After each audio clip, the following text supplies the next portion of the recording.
Hello, नमस्कार। आज के इस प्रोग्राम में आप सभी दर्शकों का स्वागत है। जैसा कि आप जानते हैं कि आज और कल यानी जो बीत गया, आज़ाद वेलफेयर एंड एजुकेशनल सोसाइटी द्वारा 2 दिन का नाट्य समारोह था, जिसमें 3 नाटक प्रस्तुत करने थे। एक कल हो गया, आप सभी दर्शकों ने उसको बहुत सराहा, पसंद किया। जो बच्चे हैं हमारे यहाँ वो सब बिल्कुल फ्रेशर हैं और उनको तैयार करके उन्होंने अपने नाटक को किया है। तो उनको मेहनत को देखते हुए जैसा आप लोगों ने सराहा, अपना आशीर्वाद दिया, बच्चों का मनोबल बढ़ाया, इसके लिए भी बहुत बहुत धन्यवाद आपका। आज का कार्यक्रम अप्सरा आर्ट द्वारा प्रस्तुत है, एक अजीब दास्तान, जिसके लेखक हैं अख्तर अली, निर्देशक हैं योगेंद्र कुमार वाजपेयी। आप इस नाटक की कहानी को बताने का तो समय अब नहीं बचा, क्योंकि यूँ बहुत देर हो गई है, लेकिन इस एक कल्पना है जो आप इस कल्पना को देखेंगे, समझेंगे कि आजकल जो समाज में बुराइयां चल रही हैं उसको एक कलाकार ने किस तरह से ख़त्म करने की कोशिश की है, और इसकी जो भी आप लोगों की सराहना होगी वो उसकी सफलता का बाइस बनेगी। धन्यवाद।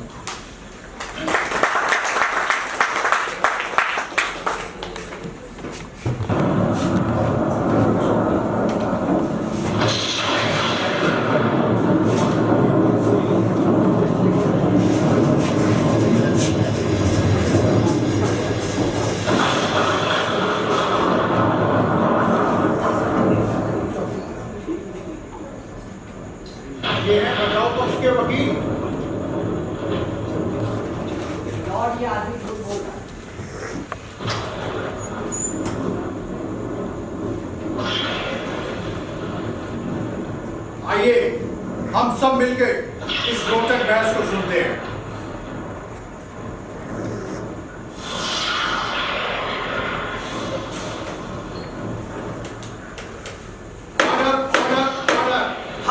हाँ, मैंने ईश्वर की हत्या की है। आप सभी मुकदमा क्यों चला रहे हैं? आप सबको तो मुझे पुरस्कृत करना चाहिए, मुझे धन्यवाद देना चाहिए कि मैंने आप सबको ईश्वर से मुक्त कर दिया। ये ईश्वर की हत्या कर ही नहीं सकता। क्यों नहीं कर सकता? 40 भर के लौंडे हत्या कर रहे हैं। मिलॉर्ड, ये समय हत्या करने के लिए सबसे अनुकूल समय है, फिर मैं हत्या क्यों नहीं कर सकता? तुमने ईश्वर को मार दिया। हाँ, मैंने ईश्वर को मार दिया। क्यों? ये दुनिया बनाने के जुर्म में। वो तो दिक्कत ईश्वर से थी ना, दुनिया से। दिक्कत तो मुझे इस दुनिया से थी, पर इसे खराब करने के पीछे जो मास्टरमाइंड था ना, वो ईश्वर ही था। इसमें ईश्वर का क्या था? वकील साहब, ये सब उसी का तो किया था। उसने दुनिया तो बना दी, पर इसे ठीक से चला नहीं रहा। हमें ऐसे आलसी ईश्वर की कोई जरूरत नहीं, इसलिए मानिए। मेरे को तो यकीन ही नहीं हो रहा है ईश्वर मर चुका है। हो जाएगा वकील साहब, बिल्कुल हो जाएगा। आप एक बार नजर बदलकर इस दुनिया को देखिए तो सही। ये दुनिया जिस तरह चल रही है, इसके रंग ढंग का माना तो कीजिए, आपको विश्वास हो जाएगा। आप खुद कहेंगे हाँ, ईश्वर मर गया। और ऐसा क्या लग रहा है यहाँ पर? रोज धरे जा रहे हैं, अपराधी सम्मानित हो रहे हैं, झूठ को पुरस्कृत किया जा रहा है, इंसान जानवर से भी ज्यादा क्या गुजरा हो गया है। ईश्वर के बनाए पुतले भगवान हो गए हैं, भगवान पुतलों की तरह खड़ा है। मिलॉर्ड, ईश्वर का ये ईश्वरपन बर्दाश्त नहीं हुआ तो तुम्हारे ये सारे तर्क बेबुनियाद हैं। क्या तुम अदालत को कुछ ऐसा दिखा सकते हो जिससे ये साबित होता हो कि ईश्वर अपने काम के प्रति गंभीर नहीं? अब आपको क्या बताऊं वकील साहब, आप उसके बनाए लड़कों को देखिए। सारे लड़के आजकल लड़कियों की तरह लगते हैं, और ये ऐसी लड़की से मोहब्बत करते हैं जो लड़का लड़की है। तुम इतने गंभीर मामले को मजाक बना ईश्वर ने क्या पेट बना दिया, अन्न नहीं बनाया, ये हाथ बना दिए पर काम नहीं बनाया, शौक पैदा कर दिया पर जरिया नहीं दिया। हमें ऐसे आलसी ईश्वर की कोई जरूरत नहीं, इसलिए मानो। लॉर्ड, इसकी बात पर यकीन नहीं किया जा सकता, इसने ईश्वर की हत्या कर दी। आप इतने विश्वास के साथ कैसे कह सकते हैं जबकि ये खुद ही स्वीकार कर रहा है कि इसने ईश्वर की हत्या की है। और अभी तक ईश्वर की लाश ही बरामद नहीं हुई है। अगर हत्या इसने कर दी है तो लाश कहाँ है? लाश मैंने समंदर में दफन कर दी। समंदर में क्यों दफनाया? जमीन में क्यों नहीं गाड़ दिया? जमीन में गाड़ने के अपने खतरे थे। मुझे डर था कि कहीं ईश्वर दोबारा ना उठ जाए। मतलब समंदर में डुबो कर नष्ट कर दी। हाँ, तो फिर और क्या करता उस विस्फोटक सामग्री का? जानते हो, यदि ईश्वर की हत्या साबित हो गई ना, तो फिर फांसी की सजा से तुम्हें ईश्वर भी नहीं बचा सकेगा। फांसी? पर क्यों? ईश्वर की हत्या के आरोप में। पर इसके लिए तो मुझे पुरस्कृत करना चाहिए। तुम सोचते हो तुमने कोई अपराध नहीं किया? अरे हत्या की है, हत्या। ये हत्या अपराध है। तो उपलब्धि है। ईश्वर से कोई पुरानी खानदानी दुश्मनी? नहीं, फिर मेरी उससे व्यक्तिगत असहमति थी। तुम उससे ऐसा क्या चाहते थे जो उसे मंजूर नहीं था? मैं उसका त्याग पत्र चाहता था। क्यों? वो इस पद के लायक नहीं। लॉर्ड, मेरे को तो लगता है ये आदमी पागल हो गया। पागल मैं नहीं, पागल दुनिया हो गई। ईश्वर ने सबको पागल कर दिया है। तुम पागल नहीं हो? बिल्कुल नहीं हूँ। साबित करो। मिलॉर्ड, अगर मैं पागल होता तो उसका भक्त होता, हत्यारा नहीं। तुम ईश्वर का त्याग पत्र क्यों चाहते थे? वो इस पद के लायक नहीं था। उसका आचरण पद की गरिमा के अनुकूल था ही नहीं। वो अपने स्तर से इतना गिर चुका था कि अब तो लोग भी उससे डरना छोड़ दिए थे। बस दिन रात किए जा रहे थे पाप पाप पाप। अजीब आदमी हो तुम। अगर कोई तुम्हारे अनुसार काम नहीं करेगा तो तुम उसे मार डालोगे। यानी ईश्वर ईश्वर ना हो गया, सामाजिक कार्यकर्ता हो गया। साहब, आप ही बताइए, फिर मुझे क्या करना था? अरे तुम्हें चाहिए था तो उसकी गलती से अवगत कराते, उसे एक मौका देते सुधरने का। वो अब क्या सुधरेगा? क्यों नहीं सुधरेगा? वकील साहब, कोई अनुभवहीन आदमी है तो उसे सिखाया जा सकता है। यहाँ तो हजारों बरस से इस पोस्ट पर काबिज है। अब इतना एक्सपीरियंस होने के बाद भी कोई अपना काम ढंग से ना करे तो उसे खत्म पहुंचाना ही बेहतर है। ईश्वर को कोई नहीं मार सकता भाई। Order order order. हमारा यार वकील, जब ये अपना जुर्म कबूल कर रहा है तो तुम उसे मान क्यों नहीं रहे हो? आप खुद सोचिए, एक आदमी एक ईश्वर को कैसे मार सकता है? नहीं मार सकता। मेरी अदालत में एक ऐसा केस आ गया, हर अदालत में वकील ये साबित करता है कि मुजरिम ने हत्या की है, और यहाँ ये वकील साबित कर रहे हैं आरोपी ने हत्या नहीं करी। अच्छा ये बताओ, तुमने उसे मारा किसने? बहुत आसानी से। कैसे? जब मैंने उसे मारने के लिए दबोचा तो वे लगभग मर चुका था। बस उसकी चंद सांसें ही बाकी थी। उसके शरीर से सड़ांत की बू आ रही थी। जब मैंने उससे कहा कि मैं तुम्हें मार डालूंगा तो उसने जरा भी प्रतिरोध नहीं किया। बहुत थक चुका था, बहुत ज्यादा हो चुका था। उसके ऊपर बहुत वर्कलोड था। होश में तो हो। ईश्वर के बारे में कह रहे हो कि वो लगभग मर चुका है। मुझे तो लगता है कि वो पहले ही मर चुका था, बस उसे दफनाना ही बाकी था। और जब मैंने उसकी तलाशी ली तो मुझे तो उससे कभी ईश्वर नहीं मिला। बहुत डर के जी लिए हम। अब तो जो हमारे अधिकारों को खत्म करेगा, खुशियों को नष्ट करेगा, सपनों का गला घोटेगा, मार दिया जाएगा। नरक में जाओगे, नरक में। तो क्या आप ईश्वर में हैं? तो तुमने ईश्वर को मार दिया। हाँ, मैंने उस असफल ईश्वर को मार दिया। सोच के किस गुफा में हो? जरा विचारों के खुले आसमान में आओ ना, तो बात करें। आप जो पूछना चाहे पूछिए। आपके विचारों के खुले आसमान के नीचे। अच्छा ये बताओ, तुम आस्तिक हो या नास्तिक? मैं 100% नास्तिक हूँ। सबूत यही कि मैंने ईश्वर की हत्या की है। एक नास्तिक ये काम कर सकता है। क्यों? क्या कोई नास्तिक ईश्वर को नहीं मार सकता? वो भला उसको ईश्वर को क्यों मारेगा? जिसको ईश्वर से कोई उम्मीद ही ना हो, उसे क्यों मारेगा? लेकिन नास्तिक ईश्वर की मौत पर खुश तो जरूर होगा ना? अजी बिल्कुल नहीं होगा। अगर ईश्वर मर गया तो नास्तिक की तो दुकान ही बंद हो जाएगी ना। नास्तिक की दुकान में ईश्वर स्टॉक की तरह बिकते हैं। चलो ठीक है, अगर मान लीजिए जाए तुमने ईश्वर की हत्या कर दी है, तो इतना बड़ा काम तुम अकेले तो करोगे नहीं। तो बताओ, तुम्हारी पीठ पर किस पार्टी का हाथ है? मुझे किसी पॉलिटिकल पार्टी ने सपोर्ट किया।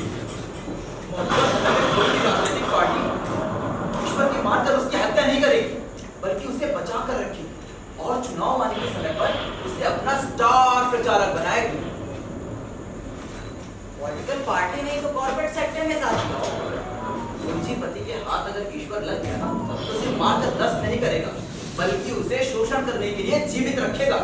लॉर्ड, एक मिनट वकील साहब, घर से वाइफ का फोन आ रहा है। हेलो, क्या बात है? घर में पूजा है? कोर्ट से सीधा घर आऊं? अरे जब ईश्वर ही मर गया तो पूजा से क्या फायदा?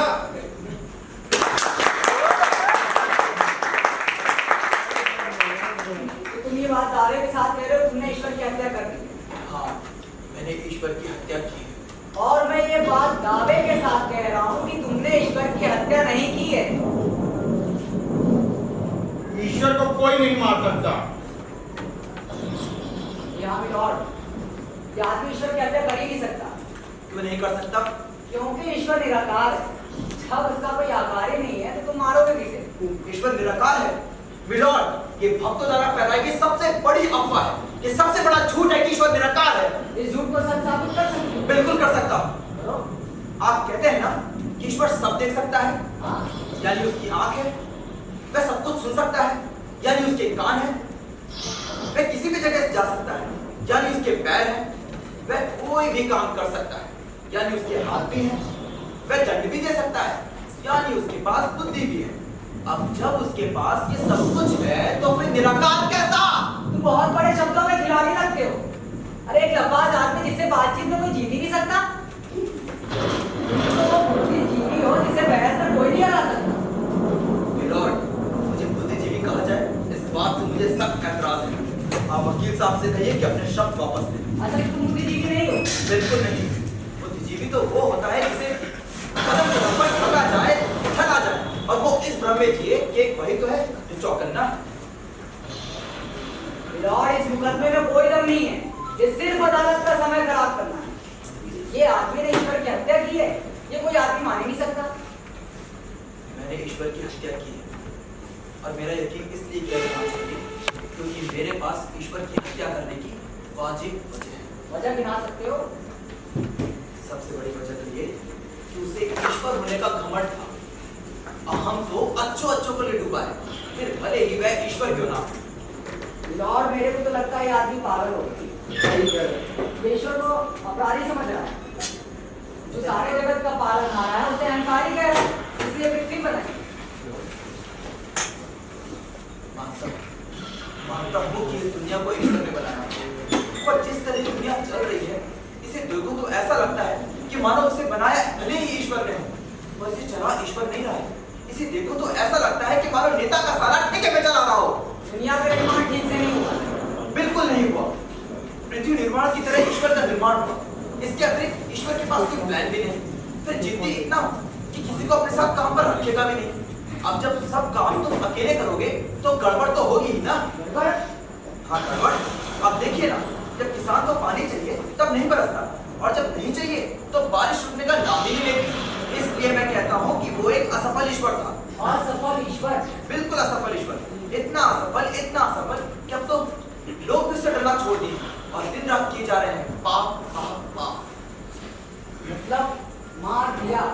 हाँ, वो नीरजकंठ वाला गायक था, इसलिए हाथ पकड़कर नीचे मन से उतार दिया। वो नीरजकंठ वाला गायक, ये तुम्हारा ईश्वर पर आरोप है? नहीं, ये मेरे ईश्वर की परिभाषा है। क्या तुमने कभी ईश्वर को देखा है? हाँ, बहुत करीब से देखा है। ऐसे देखा है मानो इंसान अपनी हथेली को देखता है। और कैसा लगा ईश्वर? एकदम टूटा फूटा। यहाँ पर तो सरपंच भी स्कॉर्पियो से घूमते हैं और वो ईश्वर होकर भी पैदल जा रहा था। पैदल? दिलचस्प बयान है। फिर आगे? मैं उसकी बॉडी लैंग्वेज देखकर ही समझ गया कि अब इस ईश्वर से काम नहीं बनेगा। इसकी एक्सपायरी डेट गुजर चुकी है। तुम्हारे हिसाब से ईश्वर तो मन में अंकित शब्द की तरह होना चाहिए था, पर वो स्लेट में लिखा अक्षर बनकर रह गया। ये विश्व बनाने के बाद ईश्वर वो लोहार साबित हुआ जो तलवार बना तो सकता है और तलवार चला नहीं सकता। यानी तुमने ईश्वर को सिरे से ही नकार दिया? नकारता नहीं तो और क्या करता? ईश्वर को होना चाहिए था सजीव की तरह चतुर, और वो तो क्षमता की तरह भगवान निकला। इसके अतिरिक्त ईश्वर के पास कोई प्लान भी नहीं। स्थिति नंबर 1, सूखा, बाढ़, महामारी, भूकंप, ये सब जिसमें ईश्वर द्वारा किया गया अपने अधिकारों का वैध इस्तेमाल है। हमें लोकतांत्रिक ईश्वर चाहिए, तानाशाह ईश्वर नहीं। तानाशाह ईश्वर? यस, तानाशाह ईश्वर, एक तरफा निर्णय लेने वाला। हालांकि उसके पास मानव जीवन की हर ताले की चाबी है, पर फिर भी वह मानव जीवन में ताला खोलकर नहीं बल्कि ताला तोड़कर प्रवेश करता है।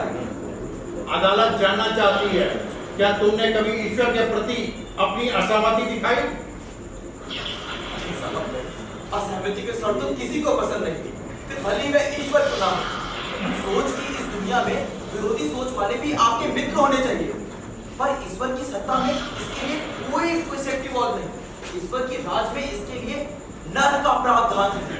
इसीलिए तुमने? हाँ, इसीलिए मैंने तुरंत जनित में निर्णय ले लिया। क्योंकि निर्माण के लिए विद्वान जरूरी है, इसलिए मैंने पुराने ईश्वर को स्क्रैप कर दिया। बाप रे बाप, इतना पुराना ईश्वर। सिंधु सभ्यता में भी यही ईश्वर, हड़प्पा सभ्यता में भी यही ईश्वर, आर्य सभ्यता में भी यही ईश्वर, मुगल सभ्यता में भी यही ईश्वर और आज की सभ्यता में भी यही ईश्वर। हे भगवान, ये इसने क्या किया? ईश्वर को मार दिया, यानी दुनिया इस समय बिना ईश्वर के चल रही है। हमें चाइना को तुरंत नए ईश्वर को ऑर्डर देना चाहिए।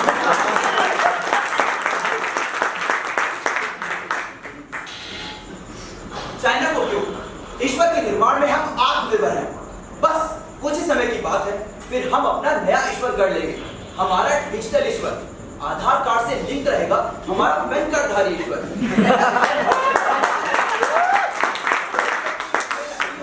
अब जब चाहे ईश्वर के साथ चैटिंग कर सकता है, उसका अपना फोन नंबर होगा, अपनी मेल आईडी होगी, और ये ईश्वर अध्यात्म के जरिए नहीं बल्कि विज्ञान के माध्यम से अवतरित होगा। ये चमत्कार नहीं, आविष्कार होगा। आपको जो कुछ भी कहना है वो कटघरे में आके कहें।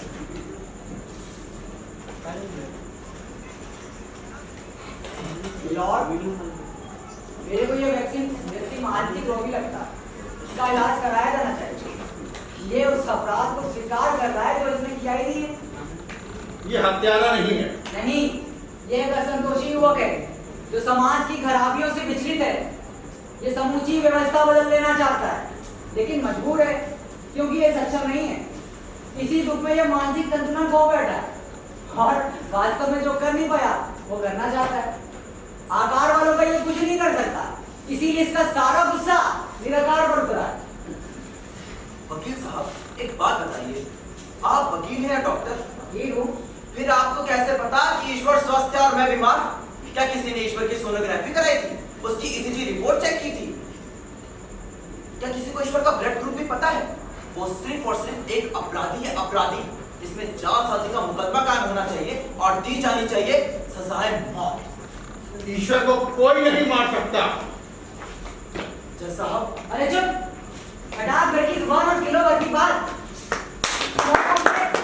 तुम्हारी औकात क्या है? किस तबले की तार हो? किस बंसी की धुन हो? किस गायक का सुर हो? तुम सिर्फ एक ऑडियो कैसेट पर हो। बताओ तुम्हारे अंदर कौन बज रहा है? बाप रे बाप, क्या बोलते हो वकील साहब? हम तो तुम्हें अपना बच्चा समझे थे, तुम तो हमारे भी बाप निकले। अदालत का वक्त बर्बाद मत करो। तुम ईश्वर को नहीं मार सकते, ईश्वर को तो कोई भी नहीं मार सकता। एक वही तो शक्तिमान है जो समूची सृष्टि को चला रहा है। तुम्हारी सोच का जो बात है ना, इसकी पैंटी में छेद हो गया। तुम इसमें कितना भी विचार करोगे, तुम्हारा कटोरा हमेशा खाली रहेगा। बात तो अब समझ में आ रही। दरअसल तुम मूर्ख नहीं, बदतमीज हो। तुमने हृदय से ईश्वर को निकाला ही नहीं, क्योंकि तुम्हारे अंदर कभी भी ईश्वर प्रवेश नहीं हुआ। पहले हृदय में ईश्वर को तो बसाओ, फिर देखो ना कैसे तुम्हारा रूपांतरण होता है। क्या मानव जीवन में हृदय में ईश्वर को बसाना बहुत जरूरी है? बहुत जरूरी है। मानव हृदय में ईश्वर कमीज में लगे बटन की तरह होना चाहिए। जिसके हृदय में ईश्वर नहीं वो आदमी थोड़ी है, वो तो हैवान है। जिसके हृदय में ईश्वर नहीं तो आदमी नहीं, हैवान। तो क्या हृदय में ईश्वर होने से आदमी संत हो जाएगा? संत हो जाने के लिए स्थिति उससे उलट होनी चाहिए। तुम्हारे हृदय में भगवान नहीं बल्कि भगवान में तुम हो, तब संत हो जाने की उपलब्धि होती है। और तुम तो ये सोचना भी नहीं। तुम मुझसे इतनी नफरत क्यों करते हो? नफरत? मेरे पास इतना वक्त नहीं है कि मैं किसी से नफरत कर सकूं। अभी तो मैं उन लोगों से मोहब्बत करने में मशहूर हूँ जो मेरे से मोहब्बत। जज साहब, लगता है हम लोग मुख्य विषय से भटक रहे हैं। यहाँ पर मुझ पर मुकदमा चल रहा है कि मैंने ईश्वर की हत्या की। मैंने ईश्वर की वजह भी बता दी और ये भी बता दिया कि मैंने ईश्वर के शव को समंदर में दफना दिया। मैं तुम्हारी हर बात से सहमत हूँ। सिवाय एक बात, मैं मानता हूँ तुमने हत्या की होगी। मैं उसकी वजह भी मानता हूँ, ये भी मानता हूँ लाश तुमने समंदर में फेंकी। लेकिन मैं ये नहीं मान सकता जिसकी तुमने हत्या की थी वो ईश्वर था। महत्वपूर्ण हत्या नहीं है, महत्वपूर्ण उसका ईश्वर ना होना है। 100% दावे के साथ कहता हूँ कि मैंने जिसे मारा वो ईश्वर के सिवा कुछ नहीं। तुमको ये बीमारी का कौन सी बीमारी? ये ईश्वर को पहचानने की दौरा तुमको कब से पड़ रहा है? तुमको ईश्वर के बारे में ऐसा बोल दो मानो ईश्वर किसी गियर बार में तुम्हारा टेबल पार्टनर है। मिलॉर्ड, आदमी 3 प्रकार के होते हैं, शिक्षित, साक्षर और संकीर्ण। शिक्षित होते तो ईश्वर को यूनिवर्सिटी समझते, साक्षर होते तो ईश्वर को मंदिर समझते। लेकिन तुम तो वो संकी हो जो ईश्वर को अपराधी समझ रहे हो और स्वयं को न्यायपालिका। वकील साहब, अदालत को आपकी बात स्पष्ट नहीं हो रही है। कृपया सरल शब्दों में अपनी बात कहें। मिलॉर्ड, ये जिस ईश्वर की बात कर रहा है वो व्यास का कृष्ण और वाल्मीकि का राम नहीं है। वकील साहब, आपको तो पता ही नहीं कि ईश्वर होता क्या है। जिसे मन से ईश्वर मानो बस वही ईश्वर होता है। अच्छे हृदय वालों का ईश्वर अच्छा होगा, बुरे मन वालों का ईश्वर बुरा होगा। जिस सोच का भक्त होगा उसी हैसियत का ईश्वर मिलेगा, न उससे अच्छा न उससे खराब। मन तो कर रहा है तुम्हारी जबान का। तो तुम मेरी जुबान कलम कर दोगे तो मैं कलम को जुबान कर दूंगा। मेरी कलम तोड़ दोगे तो मैं जुबान से कलम का काम लूंगा।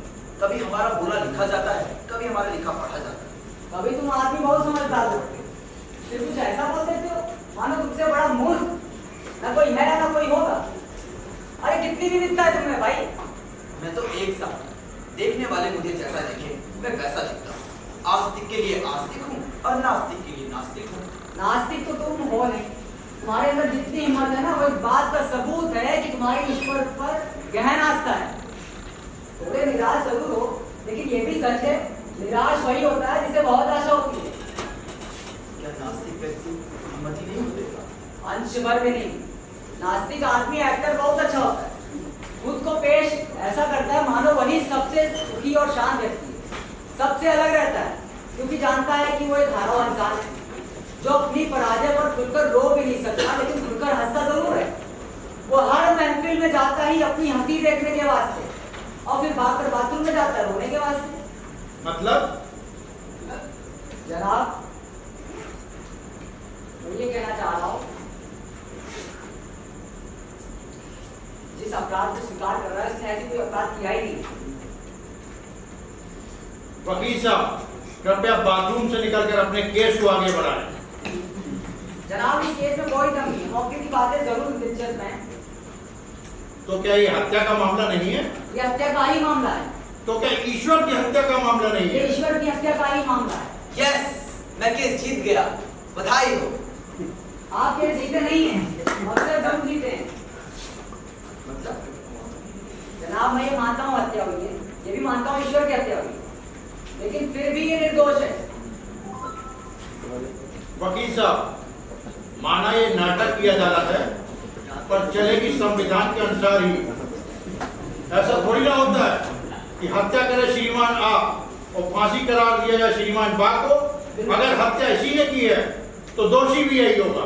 बिल्कुल ठीक कहा आपने, हत्या अगर आ करे तो फांसी बा को क्यों मिले, लेकिन ये भी तो हो सकता है हत्या आने की ही ना हो और वो यही सोच रहा है कि उसने हत्या की है। लॉर्ड, अपराधी जिस हत्या को स्वीकार कर रहा है दरअसल उसने ऐसी कोई हत्या की ही नहीं है, उसे स्वयं के मुताबिक जबरदस्त गलतफहमी है। मुझको गलतफहमी है? जबरदस्त गलतफहमी है। सबसे महत्वपूर्ण बात तो यह है कि तुम्हें ईश्वर के बारे में सबसे बड़ी गलतफहमी है ईश्वर मर भी सकता है। जान लो, जो मर जाए वो ईश्वर हो ही नहीं सकता। तुमने जिसे माना वो ईश्वर था ही नहीं। ऐसे ईश्वर को तो सामूहिक नरसंहार होना चाहिए, तभी तो धर्म की रक्षा हो सकती है। मैंने जिसे मारा वो ईश्वर था ही नहीं। वो ईश्वर तो था, लेकिन नकली ईश्वर था। ईश्वर का डी मॉडल, डुप्लीकेट ईश्वर था। नकली ईश्वर? एक झूठा ईश्वर, एक झूठे धर्म का नकली ईश्वर।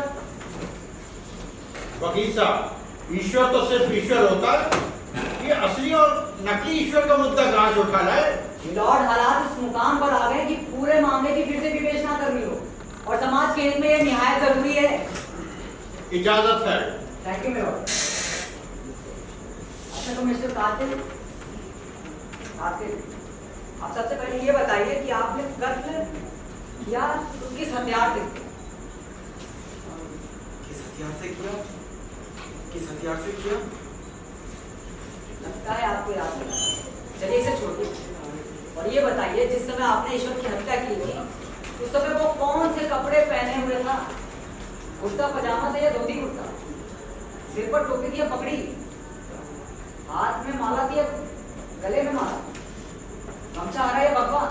जज साहब, वकील साहब केस को उलझा रहे हैं। इन सब बातों का इस केस से कोई ताल्लुक नहीं है। सीधी सी बात है कि मैं स्वीकार रहा हूं कि मैंने ईश्वर की हत्या की है। ताल्लुक है मिलॉर्ड। अगर हत्या इसने की है तो मेरी बातों का जवाब दे दे। इसके ईश्वर ने कौन से कपड़े पहने थे?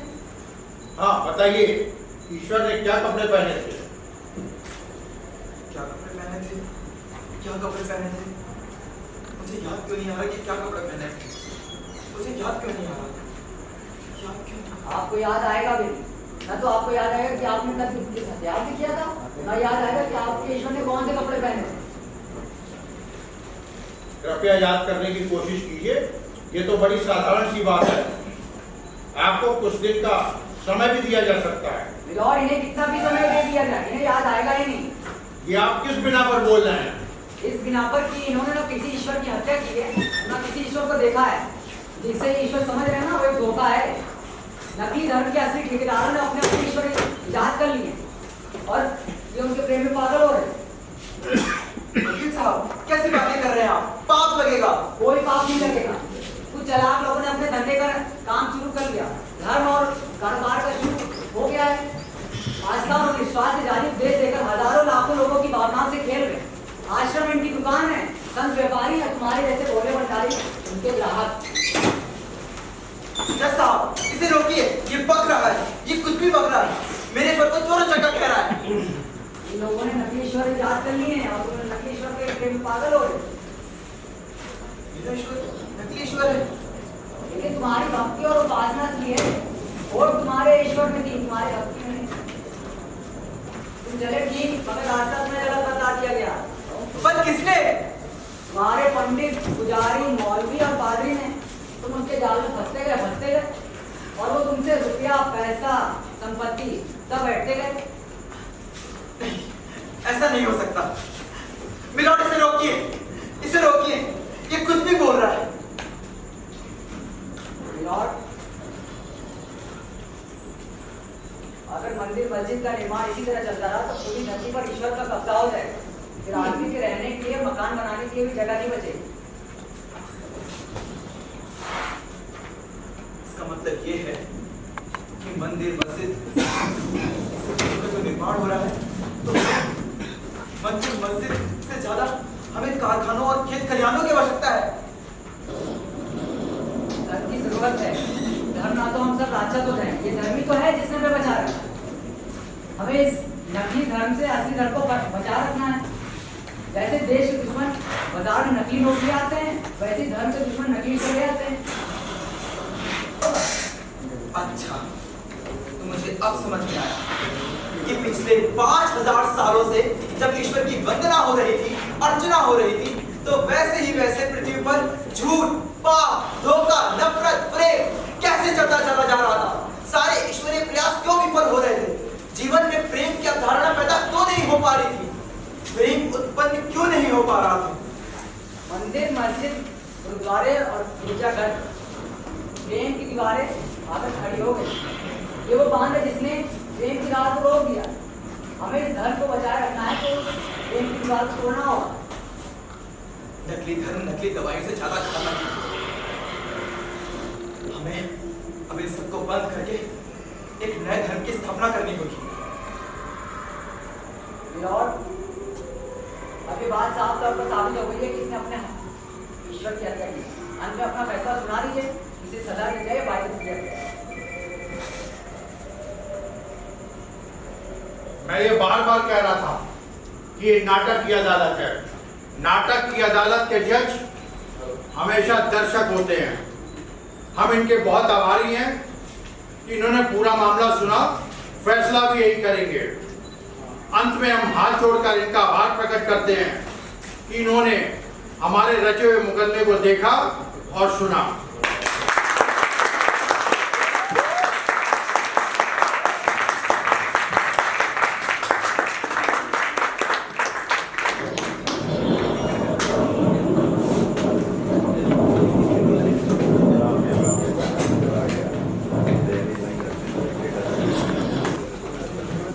अभी आप देख रहे थे एक अजीब दास्तान।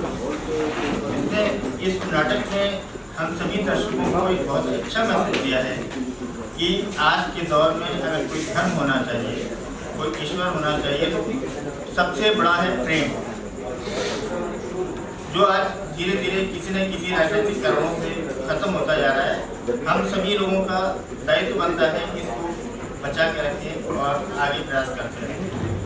आप लोगों ने ये देखा, ये अप्सरा आर्ट की प्रस्तुति थी और इसके निर्देशक थे योगेंद्र कुमार वाजपेयी जी। ये संस्था बहुत पुरानी, करीब 1988 से लगभग ये चल रही है और बहुत जल्दी ये फिल्म शूट करने जा रही है। इसका नाम है आग लगी। फिल्म की शूटिंग बहुत जल्दी होगी। अब से थोड़ी देर के बाद एक और नाटक शुरू होने जा रहा है, जिसके लेखक भी अख्तर हैं और उस नाटक का नाम है बादशाहत का खात्मा। इसके निर्देशक हैं, अभी आपने देखा था जो ईश्वर का हत्यारा, जो ईश्वर का हत्यारा था, उसी ने बादशाहत खात्मा का निर्देशन किया है। आशा है कि आप लोगों को पसंद आएगा और इसी तरह से आशीर्वाद देंगे। धन्यवाद।